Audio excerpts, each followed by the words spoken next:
बिस्मिल्लाहिर्रहमानिर्रहीम। मई 2025 के current affair discuss करेंगे।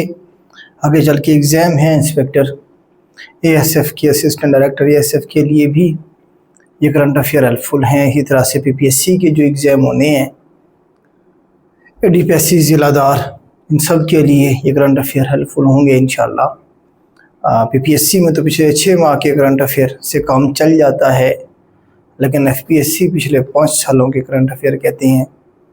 ज़्यादातर जो पोर्शन होगा एफपीएससी में भी पिछले 2 साल के करंट अफेयर से ही होगा, लेकिन कुछ ना कुछ क्वेश्चन जो हैं उससे पीछे जो बाकी 3 साल हैं उसमें से भी होंगे। खैर, हम डिस्कस करते हैं बेटा।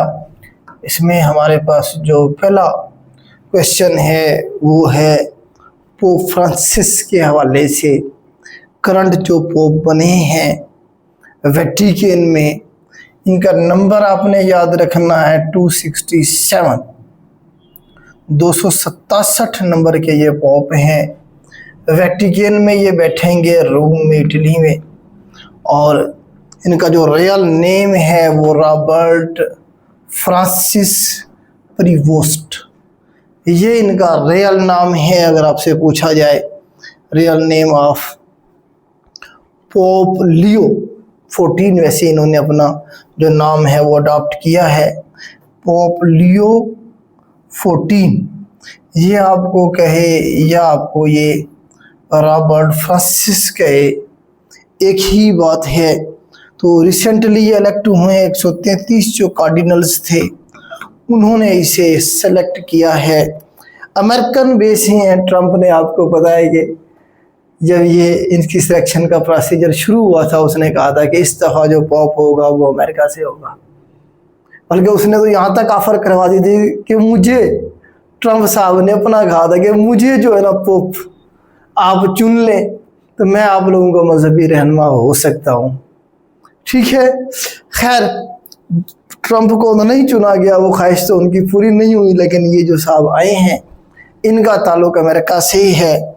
इनका नाम पोप लियो 14 है। मजहबी आप कह सकते हैं कि उनके ये पेशवा हैं क्रिश्चियन कम्युनिटी के, कैथोलिक जो ऑर्थोडॉक्स कैथोलिक्स और इस तरह से प्रोटेस्टेंट, इनके भी फ़िरके हैं क्रिश्चियंस के, जिसमें सबसे ज़्यादा जो है वो कैथोलिक्स वाले हैं, चर्च हुक्मरानी को जो मानते हैं। ठीक हो गया जी। तो ये पेरू की सिटीजनशिप भी इनके पास है और यूएसए की सिटीजनशिप भी है।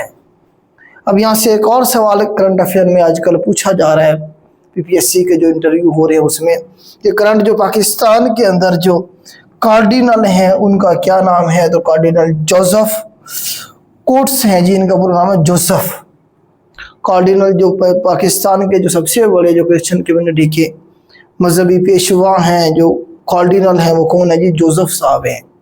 ठीक हो गया जी। तो ये यहाँ से आपके सवाल बन सकते हैं। 3-4 डेवलपमेंट्स हुई हैं। ये ऑस्ट्रेलिया में इलेक्शन हुए हैं फेडरल, और वहाँ पे दोबारा से जो है एंथनी अल्बानीज, पहले भी यही था, इसे दोबारा से जो है प्राइम मिनिस्टर चूज किया गया है ऑस्ट्रेलिया का। ये 3 मई 2025 को इलेक्शन हुए हैं और ये दोबारा से प्राइम मिनिस्टर बने हैं ऑस्ट्रेलिया के। ऑस्ट्रेलिया का हेड ऑफ द स्टेट जो है वो मुल्क है बरतानिया, तो बल्कि अब नहीं है उसका, वो किंग चार्ल्स 3 जो हैं वो इस वक्त हेड ऑफ द स्टेट हैं, ऑस्ट्रेलिया के भी, न्यूजीलैंड के भी, कनाडा के भी। ठीक है, अक्सर ये पूछ लेता है। आगे चलते हैं जी।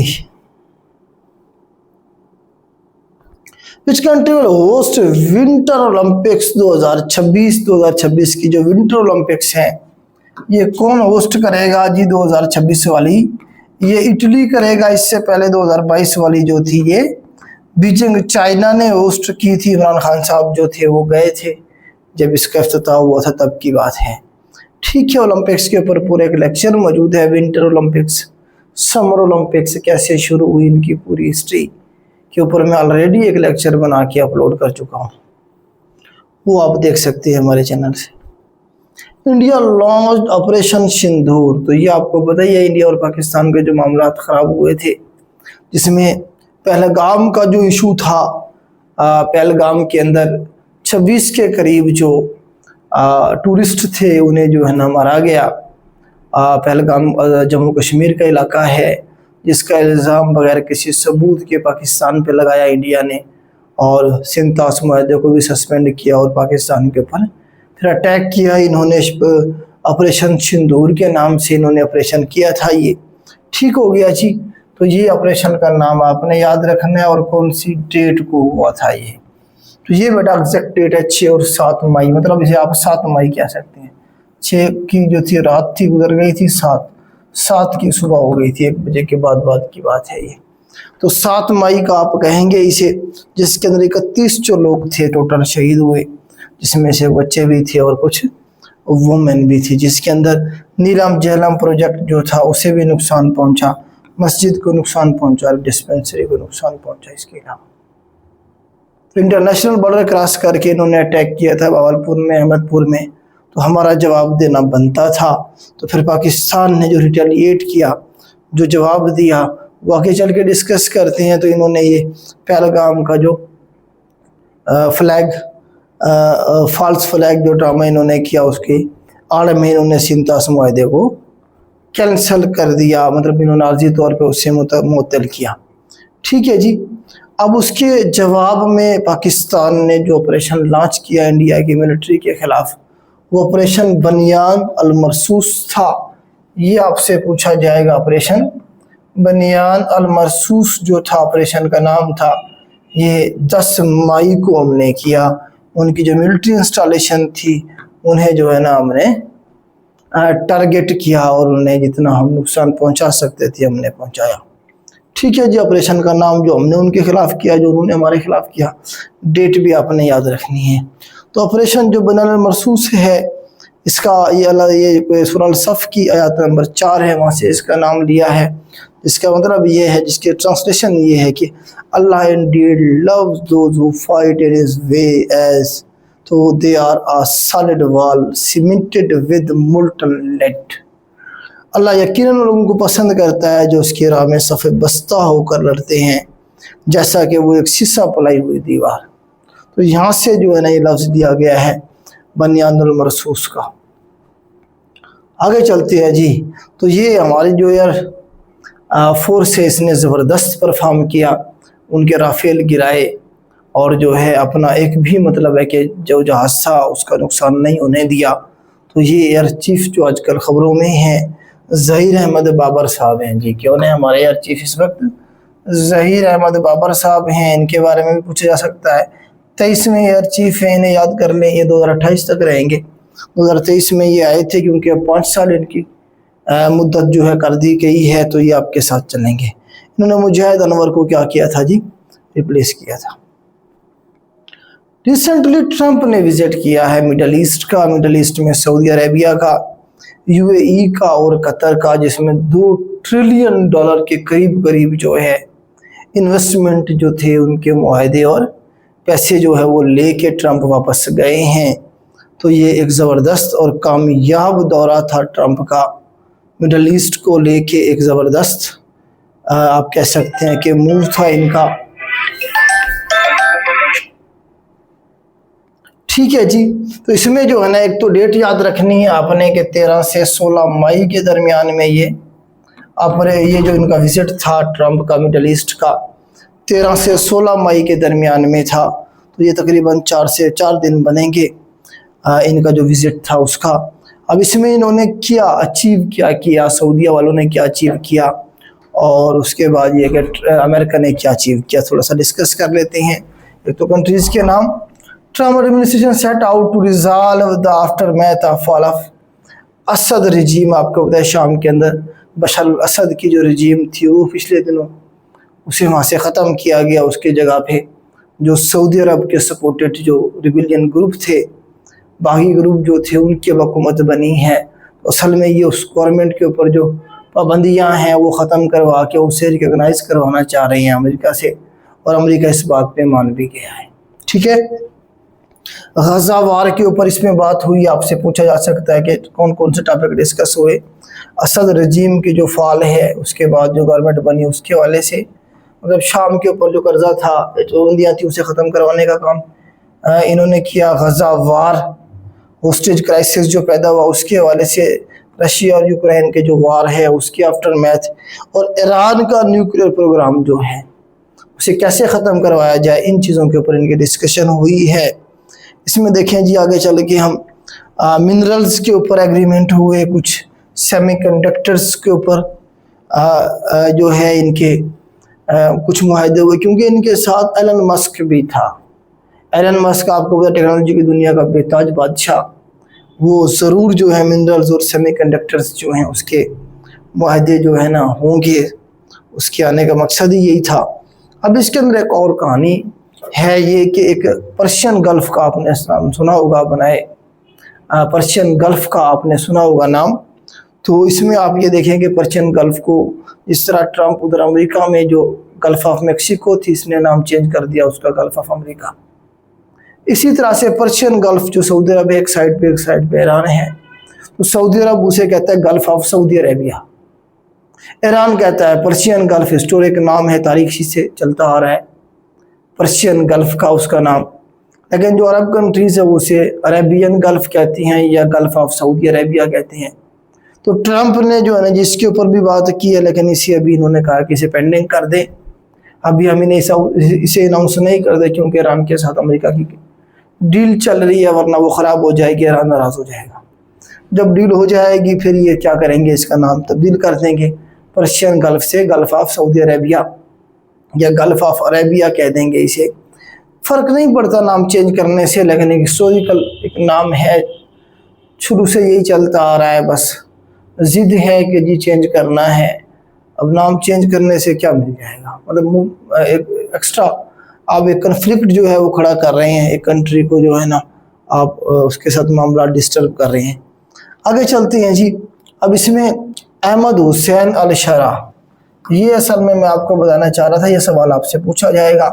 अहमद हुसैन अल शरा जो इस वक्त शाम के प्रेसिडेंट हैं, वो ये देखें इनकी मुलाकात हुई है ट्रंप के साथ। हालांकि अलकायदा में ये रहा था, इसकी अपनी एक फोर्स थी, अमेरिका के खिलाफ ये लड़ता रहा, क्योंकि अब गवर्नमेंट में आ गया है तो अमेरिका उसके साथ ताल्लुकात अच्छे करके उसके ऊपर एक किस्म का हाथ रख रहा है। तो इसे जो है ना ये मशहूर है जी मोहम्मद अल जुलानी के नाम से। भी ये सवाल आपसे बनेगा कि जो है ना कहीं पे मोहम्मद अल जुलानी कहेगा, कहीं पे अहमद हुसैन अल शरा कहेगा। ये प्रेसिडेंट है इस वक्त करंट शाम के। इससे पहले जो पॉलिटिकल जो अपोनेंट था बशर अल असद के ख़िलाफ़ जो लड़ रहा था, रिबेलियन ग्रुप जो था, ये उसे लीड कर रहे थे। इसके बारे में थोड़ा सा हम देख लेते हैं। ये सऊदी अरब में पैदा हुए, रियाज में, सीरिया के जो सुन्नी मुस्लिम फैमिली है वहाँ से इसका ताल्लुक़ है, जो कि गोलान हाइट के रहने वाले थे। अल शरा जो है ना अलकायदा इन इराक, जब इराक के में अटैक किया था अमेरिका ने 2003 में, जब इसने अलकायदा को ज्वाइन किया था अमेरिका के खिलाफ ये लड़ता रहा, ठीक है। फिर अमेरिका की जो फोर्सेस थी उसने इसे पकड़ लिया 2006 में, 2011 तक कैद में रहा। 2011 में जब शाम के अंदर सीरियन रेवोल्यूशन आया तब ये जो है ना वहाँ से जेल से निकल के भागने में कामयाब हुआ, और उसके बाद इसने अल नुसरा फ्रंट के नाम से एक अपनी ऑर्गेनाइजेशन बनाई। अल नुसरा फ्रंट का आपसे पूछा जाएगा, इसकी ऑर्गेनाइजेशन थी मिलिटेंट ऑर्गेनाइजेशन, जिससे अलकायदा बैक करती थी, अलकायदा की सपोर्ट से इसने ये बनाई थी, और ये फिर बशर अल असद के खिलाफ लड़ रहा था, ठीक है, सीरियन सिविल वार के अंदर। अब जब बशर अल असद भाग गया तो ये गवर्नमेंट बना के बैठा हुआ है, ठीक है। दुश्मन का दुश्मन दोस्त होता है, क्योंकि अमेरिका बशर अल असद का दुश्मन था, ये भी उसका दुश्मन था, तो इसलिए अब ये क्या है जी, दोनों दोस्त हैं। अब ये भी कोई पता नहीं है कि पहले से ही जो है ना इसे अंदर ही अंदर से सपोर्ट किया जा रहा हो इसराइल की तरफ से और अमेरिका की तरफ से, कि बशर अल असद को यहाँ से हटाने में आप जो है ना आगे हम आपको सपोर्ट करें। वैसे इसके ऊपर पाबंदियाँ लगाई हुई थी अमेरिका ने आज भी, तो अब आके इसने ऐलान किया जी मैं इनके ऊपर से पाबंदियाँ ख़त्म कर रहा हूँ, तो हम इनके साथ अपने ताल्लुकात बेहतर कर रहे हैं, ठीक है। वो भी यही चाहते थे, सऊदी अरब भी यही चाहता था, ठीक हो गया। अब जी थोड़ा सा हम देख लेते हैं कि कितना इनका बेनिफिट उठाया ट्रंप ने। तो ट्रंप ने जी 2 ट्रिलियन के करीब जो है ना जी पैसे इकट्ठे किए हैं इन 3 मुल्कों से, जिसमें से सिर्फ और सिर्फ 600 बिलियन की तो जो है ना जी इन्वेस्टमेंट कमिटमेंट की है किसने, सऊदी अरबिया ने। 1.2 ट्रिलियन की जो है ना क्या हुई है जी इकनॉमिक एक्सचेंज एग्रीमेंट हुए हैं किसके साथ, कतर के साथ। 1.2 ट्रिलियन 243 बिलियन जो है कतर के साथ कमर्शियल और डिफेंस की डील हुई है।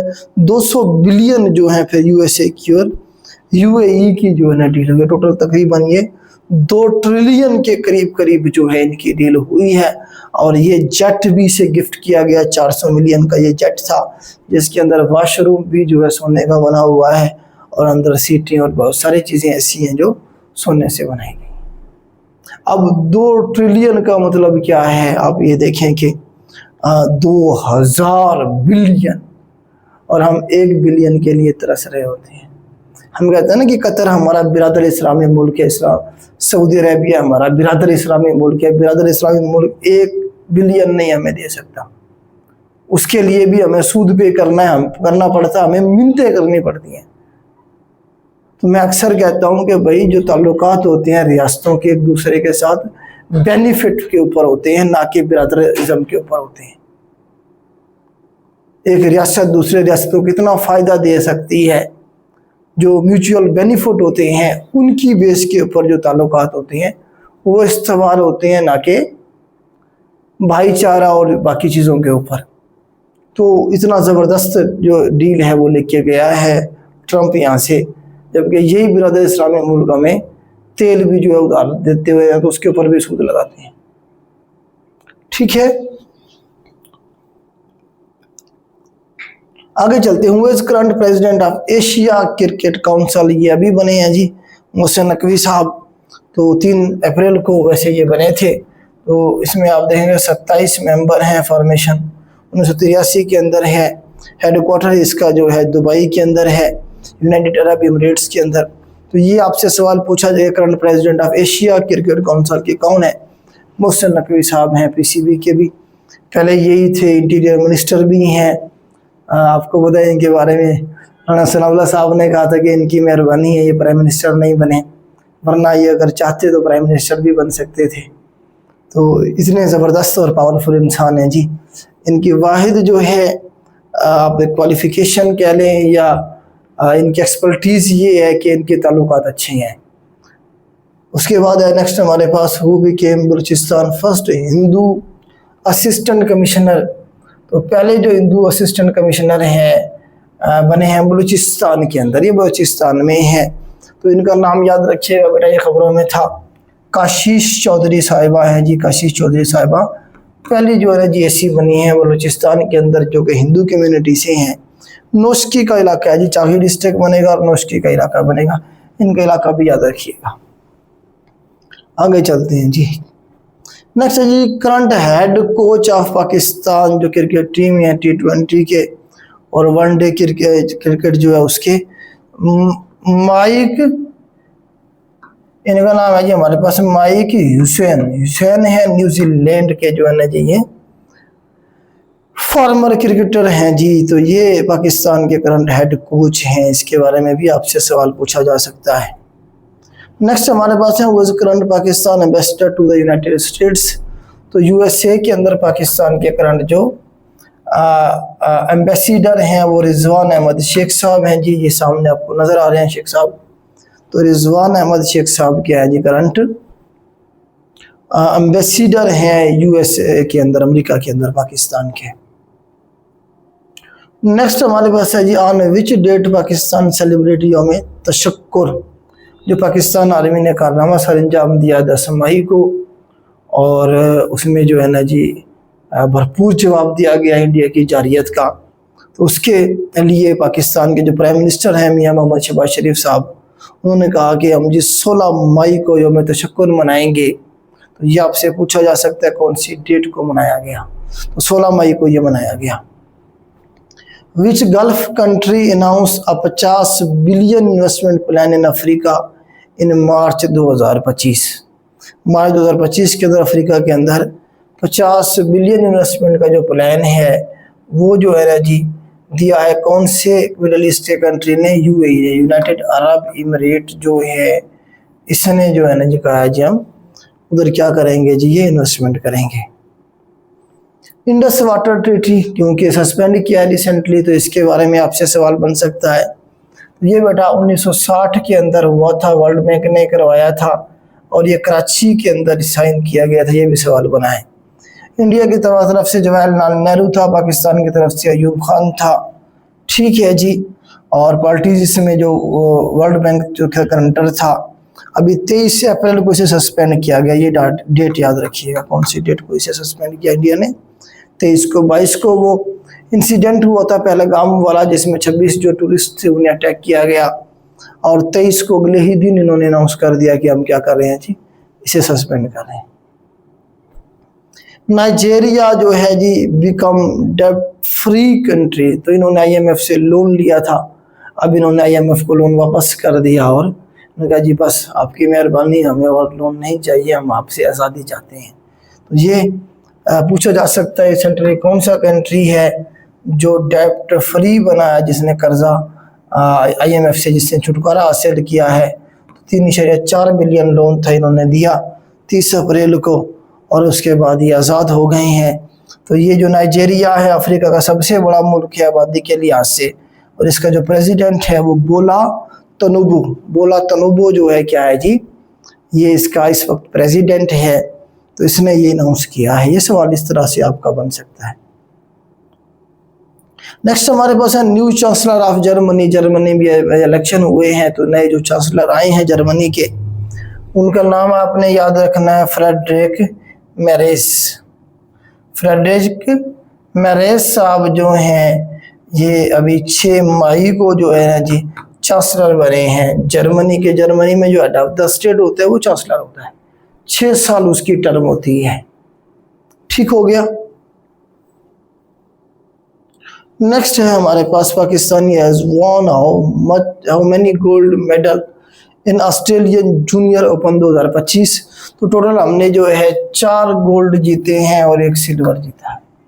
4 गोल्ड और 1 सिल्वर जीता है हमने। कौन सी गेम्स हैं ये? ऑस्ट्रेलियन जूनियर ओपन 2025 जो हो रही हैं उसके अंदर, ये 12 से 24 जनवरी 2025 के दरमियान में हुए थे।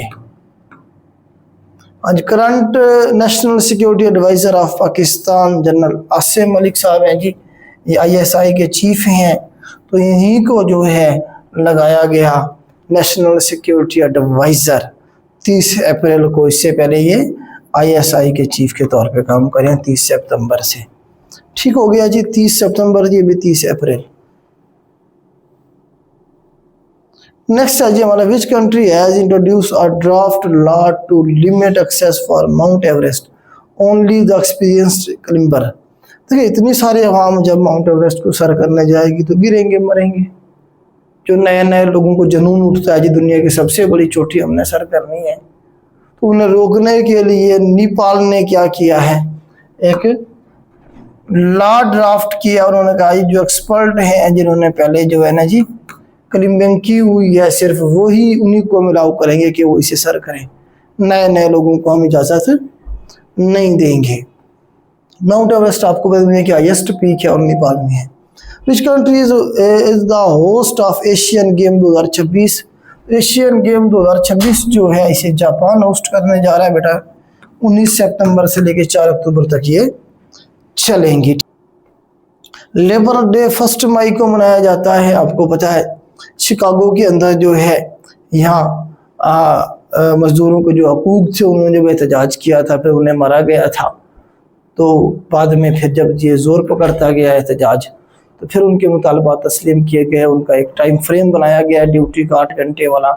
उससे पहले कोई टाइम टेबल नहीं था। उनकी मिनिमम तनख्वाह वेजेस जो थे वो फाइनल किए गए। इस तरह से मज़दूरों का दिन मनाया जाता है हर साल 1 मई को। तो मज़दूरों की ऑर्गेनाइजेशन भी फिर बाद में बनी 1919 के अंदर, ILO जिसे हम कहते हैं इंटरनेशनल लेबर ऑर्गेनाइजेशन। तो ये 1919 में बेटा बनी थी। UNO के अंडर ही ये काम करती है। इसका हेडक्वार्टर पूछा जाएगा जेनेवा में, स्विट्ज़रलैंड में। जेनेवा स्विट्ज़रलैंड में जो है ना जी इसका हेडक्वार्टर है। बस ये 2 सवाल याद करने हैं इसके बारे में। वर्ल्ड प्रेस फ्रीडम डे हर साल मनाया जाता है 3 मई को। इसके बारे में सवाल बन सकता है कि कब मनाया जाता है। हर साल 3 मई को मनाया जाता है, बस इससे ज़्यादा करने की ज़रूरत नहीं है। इंटरनेशनल नर्सेज डे, नर्सों का जो दिन है वो हर साल 12 मई को मनाया जाता है। रिपीटेड सवाल है ये तीनों, तीसरा सवाल ये रिपीट हुआ है बहुत बार। 12 मई को हर साल जो नर्सेज हैं उनकी इम्पोर्टेंस को उजागर करने के लिए दिन मनाया जाता है। मार्कोर डे UNO की तरफ से हर साल मनाया जाएगा जी 24 मई को मरखोर की जो इम्पोर्टेंस है उसे उजागर करने के लिए यूएनओ की तरफ से ये कहा गया है पाकिस्तानी सेलिब्रेट यौम तकबीर। तो यौम तकबीर हम हर साल मनाते हैं। ये 28 मई 1998 को जो हमने धमाके किए थे 5 न्यूक्लियर, उसके याद में हर साल 28 मई को हम यौम तकबीर मनाते हैं। डॉक्टर अब्दुल कदीर खान की तस्वीर है। तो इन्होंने पाकिस्तान को एटमी कुव्वत बनाया और भी बहुत सारे लोगों का कंट्रीब्यूशन था। ठीक हो गया जी। तो इस तरह से जो है ना जी हर साल हम मनाते हैं 28 मई को। ये डिटेल मैंने ऑलरेडी बताई हुई है सारी कि हमने किस तरह से चागी-1 के नाम से जो कोड नेम था जो हमने ये लॉन्च किया था मिसाइल न्यूक्लियर मिसाइल, उसके हवाले से, क्योंकि इंडिया ने पोखरान 2 किया था, हमने फिर उसके रिजल्ट में क्या किया था जी, चागी-1 किया था। वर्ल्ड नो टबैको डे, तो सिगरेट के या तंबाकू के जो नुकसान हैं उन्हें उजागर करने के लिए हर साल 31 मई का जो दिन है वो मनाया जाता है। तो ये बेटा आपके मई के करंट अफेयर थे, तकरीबन जितने हो सकते थे मैंने आपके साथ शेयर किए। इन्हें तैयार करें, इंशाल्लाह ये आपके लिए ज़रूर हेल्पफुल साबित होंगे। आज के लिए इतना ही, अल्लाह हाफ़िज़।